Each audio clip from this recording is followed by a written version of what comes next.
तो भाई हम अपनी सिंध पुलिस को हमेशा क्रिटिसाइज़ करते हैं, लेकिन जब वो अच्छा काम करें तो उसी तरीके से उन्हें अप्रिशिएट भी करना चाहिए। मतलब कराची के इंडस्ट्रियल एरिया में ये जो बहादुर नौजवान पुलिस ऑफिसर्स हैं, जो पुलिस के सिपाही हैं, इन्होंने बड़ी बहादुरी के साथ देखें किस तरह से नौजवान को लुटने से ही बचाया, बैंक से पैसे निकलवा के आ रहा था, और सिर्फ लुटने से नहीं बचाया बल्कि डाकुओं का ताक़ुब किया, एंड तक उनको जाके चेज़ किया और उनको पकड़ा और उसके बाद फिर कानूनी कार्रवाई की।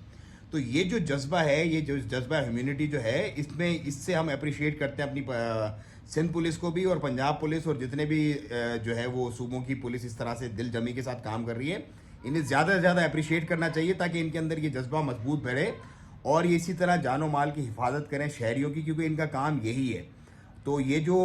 लड़के हैं, ये जो जवान ऑफिसर जो हैं या जो भी, मतलब मुझे भी रैंक तो इनका नज़र नहीं आ रहा है यहाँ पे, लेकिन I really appreciate them, I really salute them कि इन्होंने बहुत ही जवान मर्दी और हिम्मत का मुजाहरा किया और दिल खुश कर दिया है कि यार हमारे मुहाफिज हमारी हिफाजत करते हैं। आपको कैसा लगा कमेंट में ज़रूर बताइएगा।